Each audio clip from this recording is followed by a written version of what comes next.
जीवो निकाल लिया, इन्होंने जीवो निकाल लिया। हालांकि हमारी कंपनी ना कोई बैंक को कर्जा थी, ना किसी बड़े इन्वेस्टर को कर्जा थी, कुछ भी नहीं। मैं एग्जाम्पल कहती हूँ कि मुझे एक जगह ले जाकर कोर्ट में पेश किया गया। वहाँ पर वो अरेस्ट ही इलीगली थे। सब कुछ भी इंशाअल्लाह आइंदा के दिनों में सब साबित होगा अल्लाह के फजल से। एक बार तेलंगाना हाई कोर्ट ने तो ये इलीगल अरेस्ट था, इलीगल एफआईआर वो डिक्लेयर कर चुकी है अल्लाह के फजल से। इंशाअल्लाह सुप्रीम कोर्ट भी अल्हम्दुलिल्लाह अभी डिक्लेयर कर दी है कि टोटल क्लाइम जो है एसएफआईओ को फॉरवर्ड कर दी है 15 मार्च को, और कह दिया है कि अब कोई भी इम्प्लीमेंट कोई वगैरह जो है कोर्ट में नहीं चलेगा। अब जो भी इम्प्लीमेंट थे वगैरह वो जो है इंशाअल्लाह वो एसएफआईओ को जा सकते हैं। एसएफआईओ को भी क्या चाहिए, उनको भी देखो, सबसे पहले तो नौहरा शेख आपा ने ये बोला है कि जितना भी एफआईआर था वो इलीगल था, और तेलंगाना हाई कोर्ट ने पूरा उसको इलीगल बोल दिया, और अभी सुप्रीम कोर्ट ने भी इन्होंने कहा है कि इलीगल बोल दिया यानी, और अभी जो कुछ भी है एसएफआईओ के पास मामला जा रहा है, सब कुछ एसएफआईओ करेगा। तो या तो देखो, या तो नौहरा शेख को ये या तो हमें झूठ बोल रही है, या तो कोई उनको बेवकूफ़ बना रहा है। एसएफआईओ सिर्फ और सिर्फ इन्वेस्टर्स का लिस्ट वेरीफाई कर रही है। ईडी भी है इनके पीछे, सारा मामला एसएफआईओ को, जैसे इन्होंने कहा सारा मामला एसएफआईओ, तो वो नहीं है। तो I don't know what is happening, कौन इनके पीछे इनको राय दे रहा है, ये कर रहा है कि भाई कोई बात नहीं, आपका चला गया, कौन बेवकूफ बना रहा है। ओके, और ऊपर से जैसे मेन बात तो यही है इसमें, ये बताना चाहता था, ये पहले क्लिप में 4 क्लिप पे टोटल मैं बताना चाहता हूं कि भाई इन्होंने कहा कि तेलंगाना हाई कोर्ट ने इनका एफआईआर जो है पूरा इलीगल मान के उसको यानी क्वैश कर दिया। तो ये अगर नौहरा शेख आपा ये अगर चाहती है कि हम ऐसा सोचे, तो उससे इनको क्या बेनिफिट होगा। यानी वो चाहते हैं कि हम सब खुद उठ के आके इनके सपोर्ट में धरना दें, दिल्ली में देते शायद। अगर शेख अहमदुल्ला कुरैशी के ऊपर ये ऐसा नहीं होता ना, तो हम सोचते, मैं तो ये सोचता, अगर ये इस्लाम का मामला इस तरीके से नहीं होता तो मैं सोचता जाने तो, छोड़ो, क्या है, क्या करने गए। लेकिन वो जो किए है उन्होंने, उसके ऊपर से वो मैं बाद में बताता हूँ। सेकंड, पहला तो ये है कि भाई कोई इलीगल एफआईआर जो है ऐसा था नहीं। आप बोल रहे हो कि स्टेट गवर्नमेंट ने पूरा जो आपके ऊपर, यानी महाराष्ट्र भी इलीगल काम कर दी, तेलंगाना भी इलीगल काम कर दी, केरला भी, और आंध्र प्रदेश, ये सारे मतलब जो पुलिस ऑफिसर्स हैं उन लोग ने इलीगली आपको डिटेन किया। तो ये तो इट डजंट मेक सेंस। वो तो ना सुप्रीम कोर्ट भी नहीं मानने वाली है, और तेलंगाना हाई कोर्ट भी इसको मानी नहीं है। ठीक है, तो सेकंड टाइम स्टैम्प पे जाते हैं। अल्लाह ताला आसानियां पैदा फरमा दे। और दूसरी चीज जो है कि इंशाअल्लाह काफी लोग सपना तो था डॉक्टर बनने का, but I became a patient. Group की प्रॉपर्टी है।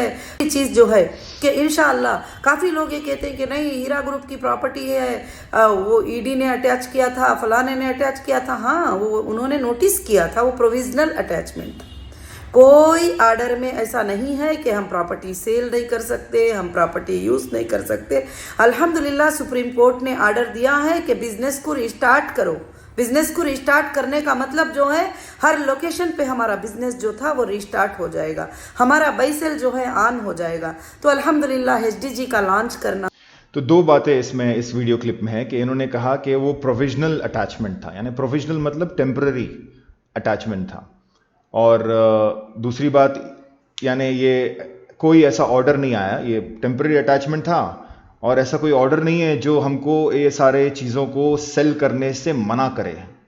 तो कोई प्रोविजनल अटैचमेंट नहीं होता है। ईडी क्या करती है, मतलब ट्रायल के लिए थोड़ी अटैच कर दी थी किसी का प्रॉपर्टी के लाओ इधर। तो यानी अभी जहन बनाने की कोशिश की जा रही है, क्योंकि और कोई स्कोप है नहीं अब पैसे का। पैसा जो है वो शायद मेरे ख्याल से खाली यूएई में है, और बाकी इंडिया में तो अभी जो बैंक अकाउंट खुल नहीं रहे, और इतना जो खर्चा ये लोग कर रहे, पता नहीं कई के लिए खर्चा कर रहे, किसको इंप्रेस करने के लिए खर्चा कर रहे।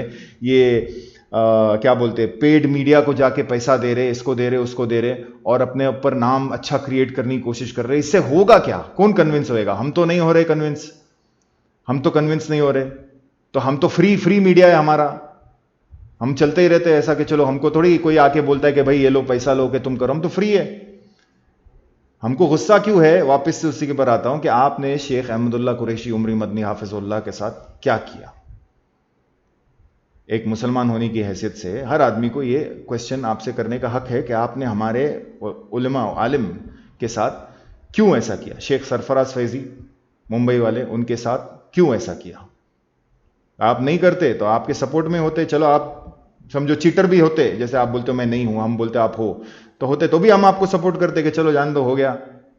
लेकिन आपने इस्लाम को किस तरीके से इस्तेमाल किया। आज आपके बच्चे जो है, आप बोलिए जिस मस्जिद में आप लोग नमाज पढ़ने जाते थे बड़े शान से, बड़े बोलते हैं ना प्राउड होके कि हम ये है हीरा वाले, तो क्या आज आपके बच्चे उस मस्जिद में जाते हैं नमाज पढ़ने के लिए?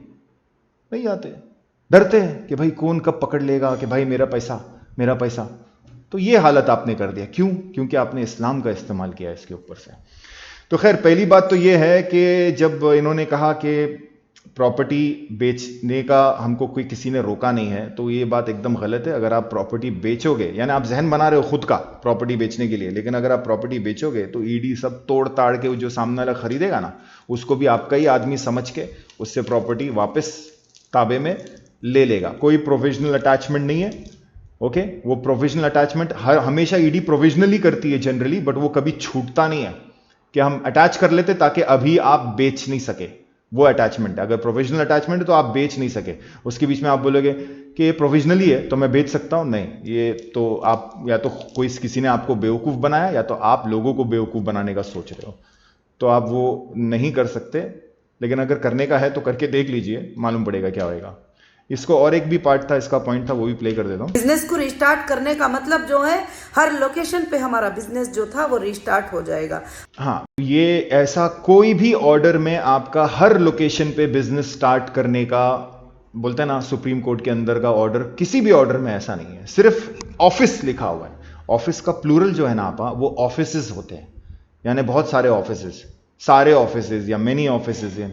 आपका खाली ऑफिस लिखा हुआ है कि आपका बंजारा हिल्स का ऑफिस जो था उसको आपको चालू करने के लिए दे दिया कि भाई आप देखते हैं, बोलते देखते हैं, चालू ये मत करो कि चालू करने दो, उसका अच्छा बिजनेस था, नहीं, बोले देखते हैं कि किस तरीके से आप अपना एग्जिस्टिंग इन्वेस्टर्स लोगों को लेके, यानी पुराने लोगों को लेके ही आपका वो ऑफिस, जिसके ऊपर ईडी ने पूरा वो रिपोर्ट भी डाला था कि ये ऑफिस आपने मांग भी ये की थी कि यही ऑफिस खोल के दो। आपने किधर मांग किया है कोई एफिडेविट में कि सारे ऑफिस खोल के दो? नहीं। तो सुप्रीम कोर्ट ने आपके मांग के अगेंस्ट में ये लिखा है कि वो ऑफिस बंद रहेगा तो क्या फर्क पड़ता है, खोल के उसको दे दो। और उसके साथ साथ स्ट्रिक्ट आपको ये भी कहा है कि भाई यानी उसके अंदर का कोई इस तरीके का ऑल्टरेशन नहीं होना चाहिए, चेंज नहीं होना चाहिए, नहीं बेचना चाहिए। इंशाल्लाह वो ऑर्डर भी मैं ग्रुप में शेयर कर दूंगा। तो ये जो आप बोल रहे हो कि कोई भी रोका नहीं है आपको बिजनेस चालू करने के लिए, सारे ऑफिस खोल के देने की बात की है, तो वो एकदम गलत है, झूठ है। ठीक है, तो ऐसा आपको, या तो आप हमको झूठ बोल रहे हो या तो कोई आपको बहुत बुरी तरीके से झूठ बोल रहा है। तीसरा, आपने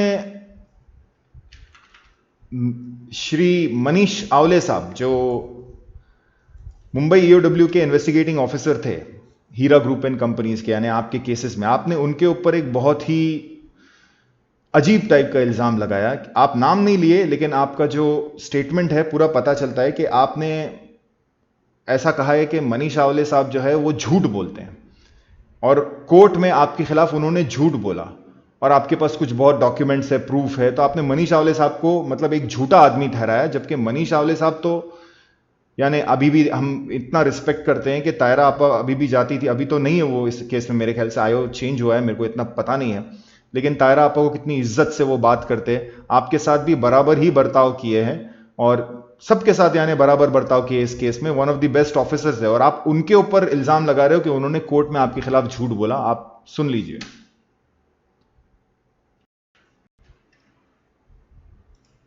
अल्हम्दुलिल्लाह तमाम एजेंसियों को निकालते हुए, और सुप्रीम कोर्ट ने कह दिया है कि इंशाअल्लाह अब यहां से।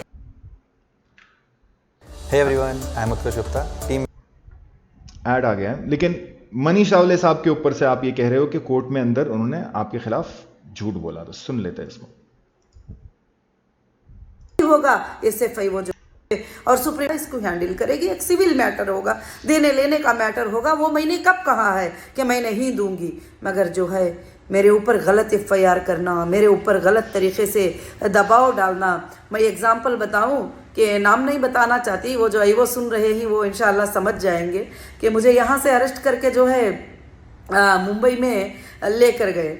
और मुंबई में ले जाने के बाद जो है आज भी वो रोज़नामा जो होता है ना उसमें मौजूद है वर्ड्स। तो मुझे ले जाकर वहाँ पर जज साहब के सामने पेश किया, और जज साहब के सामने पेश किया तो वहाँ पर वो कहते हैं कि मैंने सर्च कर लिया है हीरा ग्रुप को, मेरे पास 20 रिसिप्ट है। कितने रिसिप्ट, याद रखना इस बात को, 20 रिसिप्ट है। 500 करोड़ देना है नौहीरा शेख, 500 करोड़ का जो है इसने ये कर दिया है, स्कैम कर दिया है 500 करोड़ का। अरे ऑफिशियल ऐसा झूठ बोल सकते हैं, मैंने कभी ख्वाब में भी नहीं सोचा था।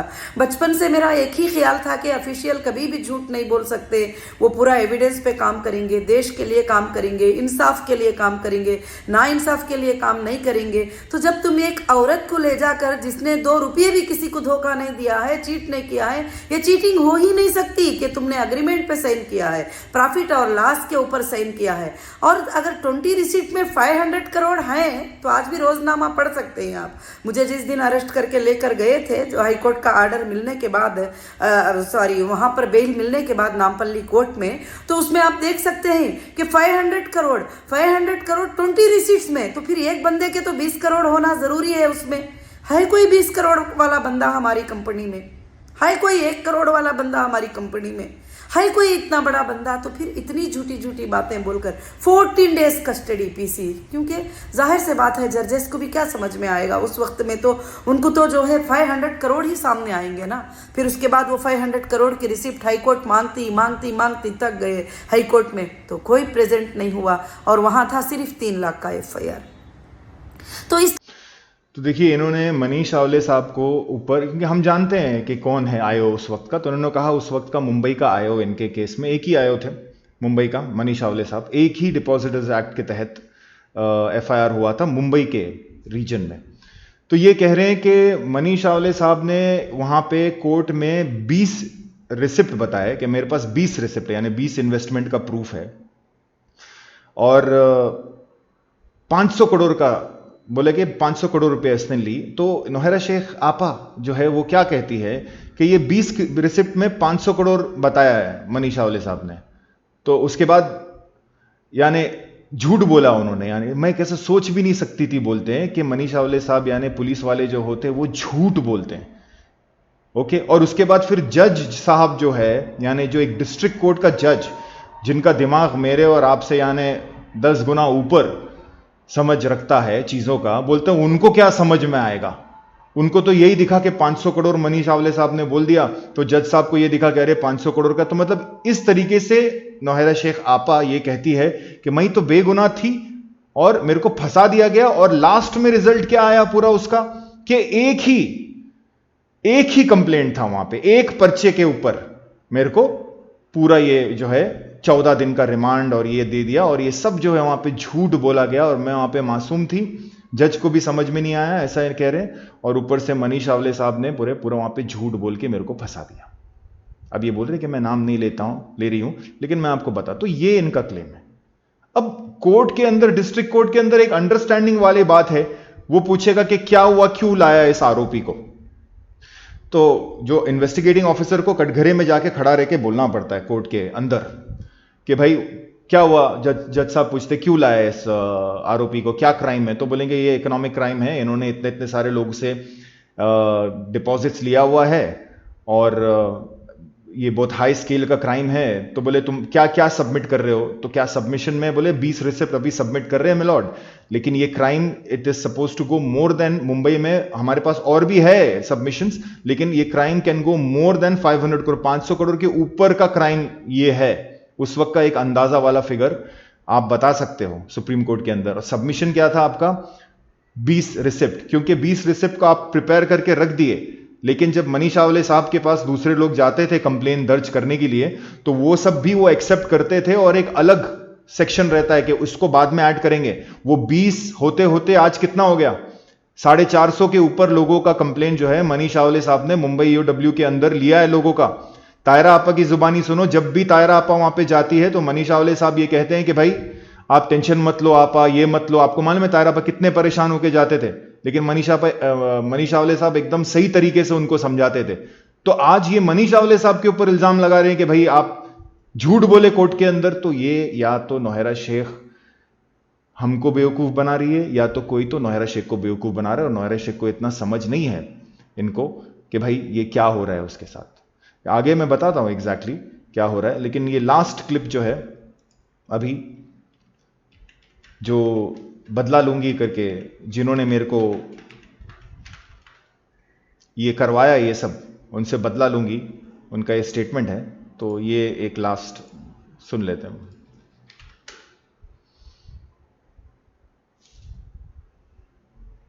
बाकी थी ना, मैं किसी बैंक के लोन में कर्जा था, कुछ नहीं था। अगर देना है तो आपका पैसा बिजनेस ओके, ऐड आया है, इसके बाद वो बहुत ऐड है, बहुत सारे ऐड है, हीरा ग्रुप का ऑफिशियल चैनल है। बिजनेस पे रन नहीं था अल्हम्दुलिल्लाह। बस इंशाअल्लाह अल्लाह के फजल से आज जो भी चीज़ें हैं वो मैं भी फेस कर रही हूँ, आप भी फेस कर रहे हैं। मैं नहीं, ये नहीं कहती कि आप फेस नहीं कर रहे हैं। उसकी वजह जो थे हमारे, जो भी हमको डुबाना चाहते थे, जो भी हमको ये करना चाहते थे वो थे, मगर अल्लाह उनसे बदला लेगा, बहुत ज़रूर लेगा। और लीगल इंशाअल्लाह नौहिरा शेख भी लेगी अल्लाह के फजल से, क्योंकि वो लीगल में कभी भी पीछे नहीं जाएगी। हाँ, इलीगल कोई काम नहीं करेगी, बल्कि लीगल वो ज़रूर लेगी। जितना उन्होंने सताया है और जितना ये किया है उसके बारे में इंशाअल्लाह सुप्रीम कोर्ट में पूछा जाएगा क्वेश्चन आगे चलकर, अल्लाह के फजल से ज़रूर से इंशाअल्लाह। जज़ाकुमुल्लाह। तो ये अब नौहरा शेख आपा आलिमा डॉक्टर ये कहती है कि मैं लीगल बदला लूंगी, यानी लीगल बदला लूंगी। तो मैं इनसे कहना चाहता हूं कि भाई आपा, आप किससे बदला लोगे? ईडी से बदला लोगे? यानी आपके खिलाफ सिर्फ डिपॉजिटर्स का केस नहीं है, ईडी से बदला लोगे, इनकम टैक्स से बदला लोगे, एसएफआईओ से बदला लोगे, या स्टेट गवर्नमेंट या सेंट्रल गवर्नमेंट यानी मोदी सरकार से आप बदला लोगे? क्योंकि ये इनकम टैक्स जो है ये एक मिनिस्ट्री के अंदर आता है, एक रूल के अंदर आता है वैसे इनकम टैक्स तो, लेकिन एसएफआईओ जो है, ईडी जो है, जो आज मेन आपके ऊपर ईडी, ये एक स्टेट, ये सेंट्रल गवर्नमेंट के एक मिनिस्ट्री के अंदर ईडी काम करती है। तो आप क्या ईडी से बदला लोगे? आरओसी जो है, रजिस्ट्रार ऑफ कंपनी, जो मिनिस्ट्री ऑफ कॉर्पोरेट अफेयर्स के अंदर आता है, जो कंपनीज एक्ट के केसेस करते हैं, तो उन्होंने 35 केस आपके ऊपर डाला। तो क्या आप आरओसी से बदला लोगे? किससे बदला लोगे? और आप क्या बोलते हो कि हम यानी कंप्लेनेंट से बदला लोगे? तो कंप्लेनेंट्स कब आए? पहला कंप्लेंट आपके खिलाफ कब हुआ? 2018 सितंबर में 2018 में आपके खिलाफ पहला कंप्लेंट हुआ। लेकिन उससे पहले आपके साथ क्या हो रहा था? क्या आपको ईडी ने छोड़ के रखी थी? क्या हमारे कंप्लेंट पे ईडी आपके पीछे आई? तो आप ये देखिए, मैं आपको ये बताता हूं, ये तो यार गायब हो गया। खैर, मैं आपको ये बताता हूं, एक क्विकली इसको, ये ब्लैक स्क्रीन चला जाएगा। मैं आपको बताता हूं कि 2014 के कुछ आर्टिकल्स जिसमें ईडी और दूसरे एजेंसीज जो है वो नौहरा शेख के खिलाफ थी। खास करके ईडी का पूरा 2 आर्टिकल्स है, और ऊपर से 2014 में भी इनके खिलाफ, जैसे ये कहते हैं ना कि मैंने कोई ये नहीं किया वो नहीं किया, तो हवाला का एक केस था। तो मैं क्विकली इसको सेलेक्ट कर देता हूं, 2 सेकंड के लिए ब्लैंक हो जाएगा, लेकिन ओके। तो ये देखिए, ये फर्स्ट आर्टिकल है, यहां पे आप डेट देख सकते हैं, मई 21, 2014। ये वही टाइम्स ऑफ इंडिया का आर्टिकल है। यहां पे उन्होंने कहा है कि ईडी यानी enforcement directorate conducts raids on Heera group. The officials of enforcement directorate on Tuesday conducted searches in the Heera group of companies at Toli Chowki in Hyderabad. और ये पूरा उन्होंने काफी कुछ सीज किया, डॉक्यूमेंट्स, और 80 लाख का हवाला का भी इन्होंने यहाँ पे बात किया है। यहाँ पे ये लिंक मैं नीचे दे दूंगा, जिसको देखना है वो देख सकता है। The police has already booked FIR, एक एफआईआर भी हुआ है ये 2014 को। और फीमा मतलब फॉरेन एक्सचेंज मैनेजमेंट एक्ट, यानी बाहर का पैसा, मनी लॉन्ड्रिंग, ये सब चीजें, यानी ED launched it's proceeding under foreign exchange. तो ये जो केस है ना, ये अभी भी रेफरेंस में आ रहा है ये सब केसेस में। तो ये बड़ा आर्टिकल इन्होंने टाइम्स ऑफ इंडिया ने यहाँ पे लिखा है कि ईडी रेड मारी इनको, कब? मई 2014 को। अब वापस से 2 मई 2021 को ये डेक्कन क्रॉनिकल ने भी ये आर्टिकल लिखा है, जिसमें ED, Heera group is under ED enforcement directorate watch, कि भाई ये हीरा ग्रुप जो है, सेम आर्टिकल यानी एक दूसरे अखबार ने भी कहा है कि फेमा के जरिए। तो 2014 से ही जो है, जो इदारे जो है, इंस्टीट्यूशंस जो है, वो आपके पीछे पड़े हुए हैं। तीसरा आर्टिकल, ये मई 2014। तो जब ये 84 लाख का, यानी 84 लाख का जो हवाला का पैसा आपका सीज किया गया था हैदराबाद में, जो पकड़ा गया था हवाले का पैसा लेते जाते जाते, उसकी वजह से आपके ऊपर सरकारों की आंखें गड़ गई कि यार ये क्या है। तो तब से ही आपके पीछे अंदर अंदर सरकार जो है काम कर रही है आपके खिलाफ, क्योंकि आपने इलीगल काम किया। यहां पे देखिए आपका नाम लिखा हुआ है, Nowhera and Laxman are absconding. यहां पे ये कहती है कि पुलिस सीज्ड 2 कार्स, 2 गाड़ियां सीज की गई, 2 करेंसी नोट टोकन नंबर, ये करेंसी नोट सीज किया गया, और 5 मोबाइल फोन्स और सिम कार्ड्स आपके वहां से पकड़ा गया। और अब प्राइम एक्यूज जो है, जो मेन आरोपी जो है Nowhera and Laxman are absconding. जो ऑफिसर था उनका नाम कोटी रेड्डी था, ओके। और ये नारायणगुड़ा पुलिस स्टेशन को हैंडओवर कर दिया गया फर्दर इन्वेस्टिगेशन के लिए, ठीक है। तो आप लीगल बदला किससे लोगे? ईडी से लोगे। तो शुरुआत से ही, उसके बाद में और भी बहुत सारे आर्टिकल्स है, जिसमें 2016-17 में ये SEBI, security exchange board of India, जो शेयर मार्केट को रेगुलेट करता है, शेयर मार्केट के कानून को डिसाइड करता है मिनिस्ट्री के हिसाब किताब में, अंडर में, उन्होंने भी आपके खिलाफ लिखा कि Heera group is on the lines of Ponzi. फिर उसके बाद मनी लाइफ की जो सुचिता दलाल मैडम है, उन्होंने आपके ऊपर आर्टिकल लिखा। ये सब चीज होने के बाद शेख अहमदुल्ला कुरैशी उमरी मदनी हाफिज़हुल्लाह, अल्लाह उनको सलामत रखे, उन्होंने आपके खिलाफ आवाज उठाया और आपने उनके साथ क्या किया? 2 करोड़ का पहले तो घूस दिया, नहीं माने, फिर धमकी दिया, नहीं माने, वो चलते गए तो लोग जुड़ते गए, फिर फेकू आपा जुड़ा, ये हुआ, फिर आपका शहबाज अहमद खान से पाला पड़ गया। फिर शहबाज अहमद खान ने ऑल आउट जाके आपको बोल दिया कि भाई लीगल करने का। तो आप किससे बदला लोगे? सारे सीरीज से बदला नहीं, आपको सिर्फ 2 ही आदमी दिखता है बदला लेने के लिए। अभी और 1-2 और ऐड हो गया रहेगा, लेकिन शुरुआत के 2 तो शहबाज अहमद खान साहब और यूनुस सैयद, यही दिखता है ना। बदला लोगे लीगल? क्या बदला लोगे? हमने आपके खिलाफ क्या इलीगल किया? अगर आप हमारे मस्जिद के इमाम को, नमाज पढ़ाने वालों को, हमारे शेख को, हमारे उलमा को कुछ उल्टा नहीं बोलते, तो हम आपके खिलाफ क्यों बोलते हैं? आप तो दूसरा ही एक कोई स्कैम था IMA जैसा, हम IMA के खिलाफ बोलते ही नहीं है। एक रेगुलर स्कैम होती आप, हम क्यों बोलते हैं? हमको क्या लेना देना है स्कैम में? लोग फिर हम भी यही बोलते उस वक्त, अगर ये इस्लाम का मामला नहीं होता ना, हम यही कहते कि जो इन्वेस्टर्स थे सारे के सारे लालची थे, लालच में आके 36% देख के पैसा लगाए। लेकिन आप देखो आप क्या कर रहे हैं। आप अपने दोस्त को अबू बकर सिद्दीक रदी अल्लाह ताला अन्हु का खिताब देते हैं, आऊज़ु बिल्लाह। हाँ, खुद को आप क्या समझते हो? अंसार कहते हैं आपके सपोर्टर्स को, आप खुद को क्या समझते हो? मतलब अल्लाह माफ करे, बोलना भी नहीं चाहिए। आप क्या समझते हो खुद को? आप जेल चले गए तो आपके शान में इस किस्म की बातें आपके लोग करते कि यूसुफ अलैहिस्सलाम जैसे जेल में गए वैसे आपको भी जेल में रखा गया, इनोसेंट। आप समझते क्या हो आप खुद को? और भी क्या, मां खतीजा, आपका वो जो आकिल जिद्दा सऊदी वाला, वो कहते हैं कि मां खतीजा, खतीजतुल कुबरा रदी अल्लाह ताला अन्हा, सेम स्टेटमेंट मैं आपको बता रहा हूं। जैसे बिजनेस में अगर उनका जितना नाम अगर खतीजा रदी अल्लाह ताला अन्हा का था, तो वैसे आपका है आज की तारीख में, आऊज़ु बिल्लाह। क्या समझते क्या हो आप अपने आप को? तो आपको कुरान शरीफ, आप तो हाफिज कुरान भी नहीं हो।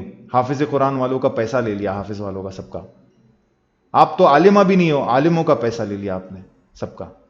और खाली वो पैसा लेके रोटेट करते करते छोटे छोटे जगह पे आपने मस्जिदों को डोनेट किया, छोटा एक मस्जिद बना दिया, और वो मस्जिद बनाने की वजह से पूरी एरिया की लोकेलिटी के मुसलमान आपके पास आके इन्वेस्ट करे कि नहीं बहुत अच्छे लोग होंगे, मस्जिद का काम करते, ताउन करते हमारे साथ।